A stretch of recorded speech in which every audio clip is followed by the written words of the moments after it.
Welcome to another episode of Conversations with Neighbours. Today we got Jenn Walker on the show. Welcome. Thank you. Thank you for having me. Just came to the office for the first time. How do you like it here? You know, I love it. So good. It's actually like a selfish question because I know the answer. It's so good. And You're matching. I couldn't have got this better. Like it all aligns. Yeah, it feels like someone briefed you before, but yeah, I had no idea. So please start. Introduce yourself. Give me your, I don't know what to call it yet, maybe comic book story, the origin story of like how you got there. I would love to hear of what led you up into this point. And you can go into the details of it. Oh, Yes. Okay. Let's dive heart first, right? Yes. You think? Yeah. Okay. So that's the name of my company, Dive Heart First. I always just imagine this big belly flop, heart flop right into the water. But it's just really leading with your heart. And there's something very courageous about that and very North Star. Like your intuition? Oh, yeah. Yeah. And just we have all the answers within. Leading with kindness, leading with heart, which completely transform the world overnight. If we all got back into our all-knowing, our sensitivities. Have you always had this, or is this kind of a mindset that has evolved and shaped over time? Obviously, when did you start to think like this, or what experiences have kind of shaped you along the way to, build this belief of, following your intuition and answers within? Yeah, Yeah, I always joke, a lot of suffering. For sure, the best teacher. And that's the truth. I came into this world very, very sensitive. So I'm tender. I feel everything, not only my own stuff. I feel the weight of the world right from a little kid. That was hard. And not being able to know what to do with it. And so I really shut down. I became hyper masculine for the majority of my life. I was an athlete and an achiever. I can't even get into that energy anymore. Yes. And so it's achiever, type A, doing, crashing, hustling, and I really did it well to a point of numbness. Mm-hmm. And I remember it was when I was living in London, England. That was around 2010. And I had a series of events that happened where I'm like, go to your room and cry about this because this is a lot. And I went to my room and I was like, I didn't even know how to cry anymore. I was so desensitized. And so it was a reconnection to my feminine, really, and that sensitivity, and coming back to it and being afraid of it because it hurt so much before, and I didn't know what to do. And now it's my sensitivity is my greatest superpower. It's energy.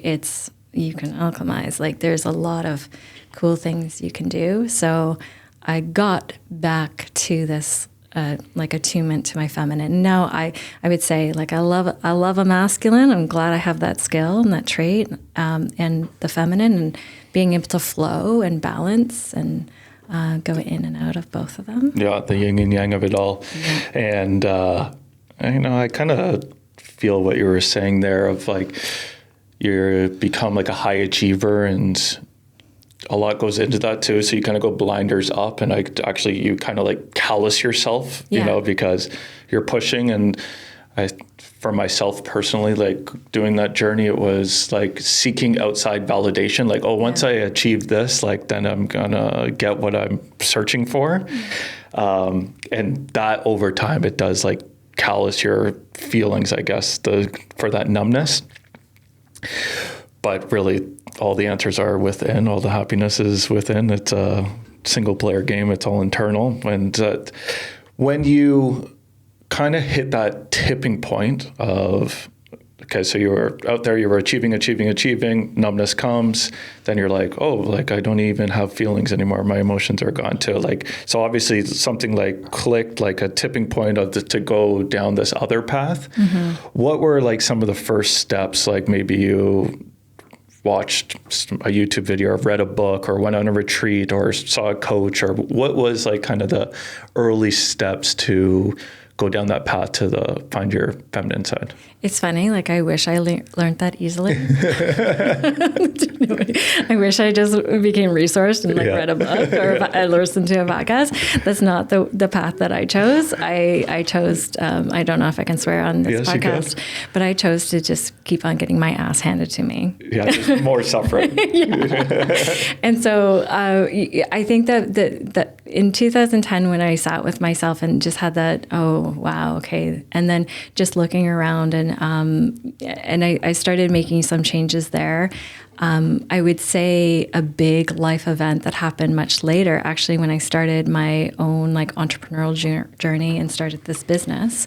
I have been coached by Tony Robbins, and Madonna's training. Yep. And Tony Robbins is very much state, put yourself in state. It's very much mind over matter. And matter is our body. So, and he used to be very hypermasculine. I think his wife has brought in some beautiful feminine qualities and messaging into his work as he pulls her in more and more and more. And he's changed as well. But that's the state that I went into. And so I went into running my business, still working a full-time job, worked 7 days a week. I had just finished running an 50-mile ultramarathon, still very much ticking all the boxes. And then I remember I started my business January, and by February 14th, I had launched a group program with 30 women, and achiever. I had set up speaking gigs, and I was determined to be an overnight success out of scarcity and lack and being afraid that I wasn't worthy or deserve, all of that stuff to be deconditioned from. And I remember getting in and starting that program and just pushing through. And I had booked actually a Tony Robbins event. I'm like, good, I'll get back into it and get back into state. And I remember going out to LA and then coming back and just my whole body shut down. And I remember, just sleeping through alarms and not even being able to go from laying to sitting.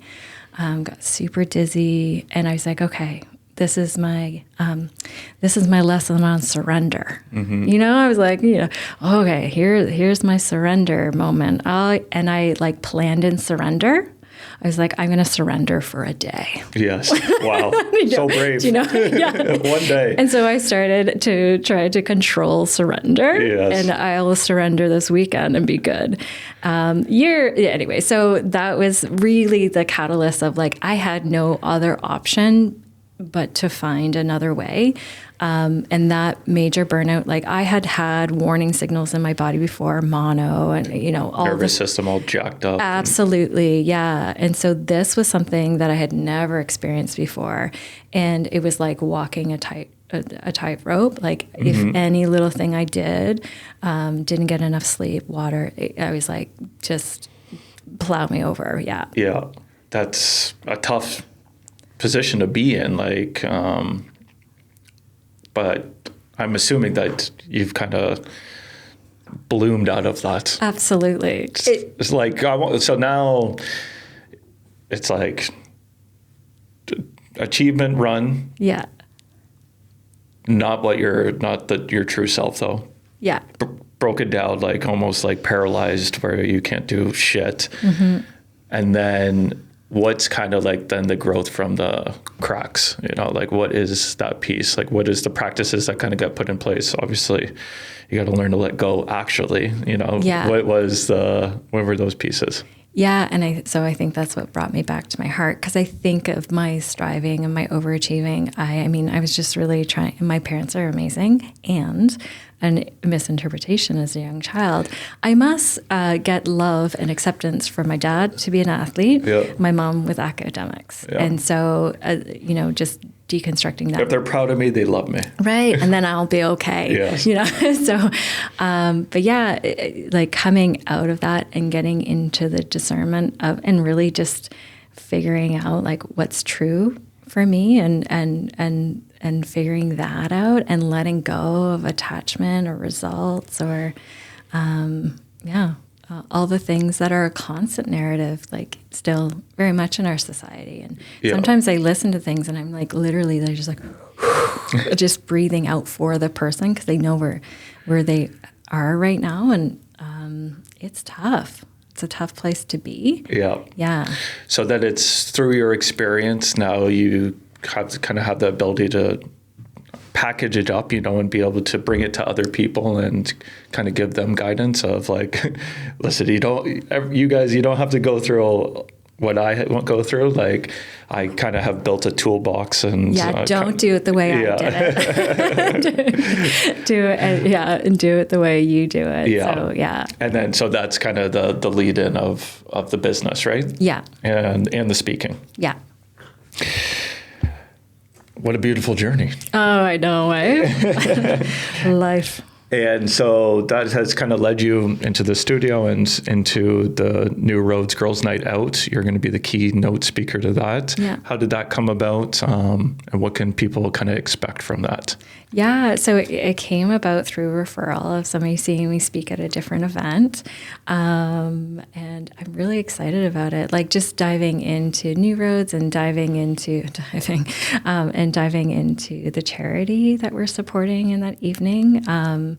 And it's a night, it's for International Women's Day. So it's a night to celebrate women and all the different characteristics of essentially what we're talking about, like going inward, those feminine qualities of like intuition and all those, like even like how we talk about them, the soft skills. Oh, they're not soft. Mm-hmm. they're powerful. So just having a moment of like what it is to be a woman and almost like a reclamation of, and having a moment, a pause to just acknowledge, become aware of like, whew, okay, where we are now and like where we're interested to go in the future. And it's always a great event. I know that everyone is always raving about it too. So I would imagine this year is also going to be even better. And that's kind of how these events work, compounding over time. And I believe it's supporting Girls Inc. this year. That's what the support is this year. So it's all tied in together too. And I will put in all the links and stuff for tickets. It's going to be on March 6th. Yep. So no one has to worry about that. And what's the thing that you enjoy most about these speaking gigs and going into these different environments and kind of laying it down? Like what's that feeling like? Yeah. So speaking for me, I was actually just sharing with a friend of mine where speaking came from. And it reminds me of, have you ever read The Surrender Experiment by Michael Singer? No. If anyone's listening, it's a great book. It's my favorite book. And I just read it recently. I'm like, this is a great book. But speaking to me reminds me of that book. And what I mean by that, it's not in me to speak. And so Michael Singer just wants to meditate in the woods. And then he surrenders to things that are not of his personal preference and has this amazing life, like just insane, but not through force, through flow of life happening through him, sort of thing. And that was what speaking was to me. So so there's so many layers like of speaking. For me, I was a super shy kid, like catatonic shy kid. So like raising my hand even in class to speak out loud in front of others was like not my preference. So it was my last year of high school that I played the sport called ringette, and we won nationals, and I was athlete of the year for my high school. So I actually got reached out by my old primary school, K to 5, to speak in front of the entire school body, parents and teachers. And like my knee-jerk reaction is like, heck no, no. And then and this is like the heart whisper underneath it, and you must. And I heard it. and you must. And I'm like, but I don't want to. And I remember I did that talk like last year of high school, and I had an old teacher come up to me at the end, and I had all these girls come up to me. I had all these parents coming up to me, and I had this old teacher at the very end come up to me, and she's like, if we thought that Jenn Walker would ever come back and speak to the whole, like, you know, and so that has actually been my journey throughout speaking. And things like this, I get reflected all the time. Oh, you're such a natural speaker. I'm like, there is nothing natural about this, but there's something that I'm constantly being invited to do these talks, and every single time I get this deeper level of connection with myself, connection with people. I see the impact that it has on others, and just the connection in the community, like just the audience. Like that's always my intention, my focus of like, yeah, like how can we get the group to even interconnect in a different way? So yeah, if that answers your question, it's so multi-layered for me, and being that is almost like a courageous thing. Even if people don't know this story, they'll feel it. I really do think like we communicate on so many different levels, and that's even transmitted and and expressed in these like conversations that I do on stage. Yeah, absolutely. Yeah. And I'm excited for you to kind of go to the event and do your thing.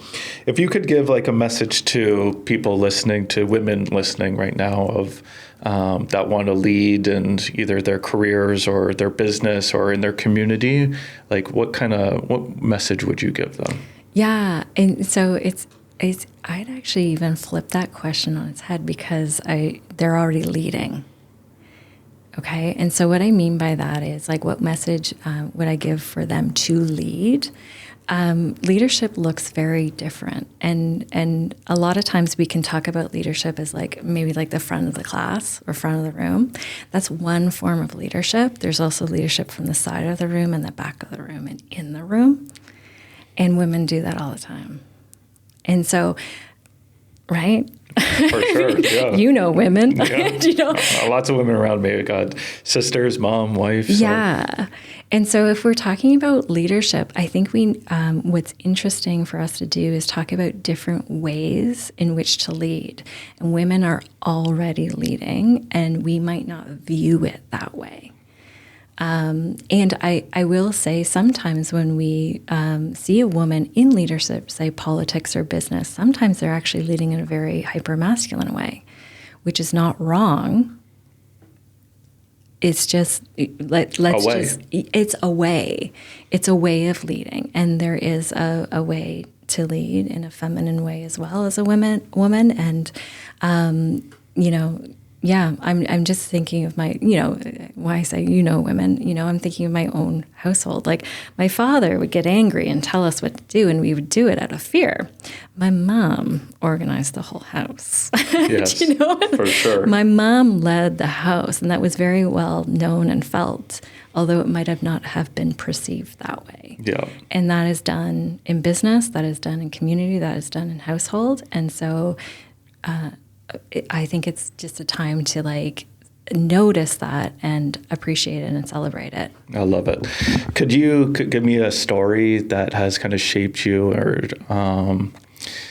affected you of kind of empowering women in this way? A personal story that you might have from along the journey? Yeah. So I really have to, I'm very fortunate, and I've just really come back to understanding how fortunate I am to have the mother that I have had. And this is why I like Girls Inc. I was lucky enough to have a very strong woman, very intelligent woman as a mother, very powerful, and she was a phenomenal mother. So I don't think, like, it's something that now I'm looking back at.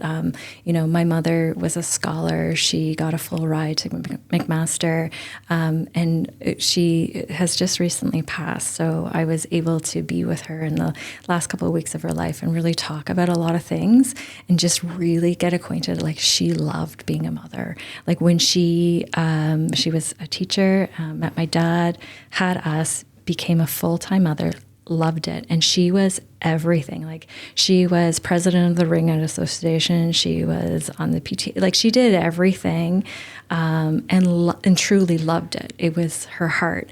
Then when we grew up, she went back to like corporate, non-for-profit, and was a kick-ass, badass, person in leadership there. And then after that, like I traveled a lot. She met me all over the world. She traveled, like I think I just recently really got the impact of living with that type of woman.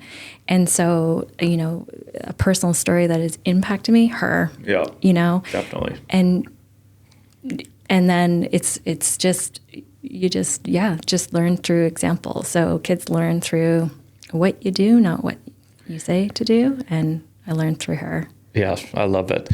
Okay, thank you so much. And we'll see you at the event. I'm sure it's going to be a magical one, a special one, and continue to spread that message.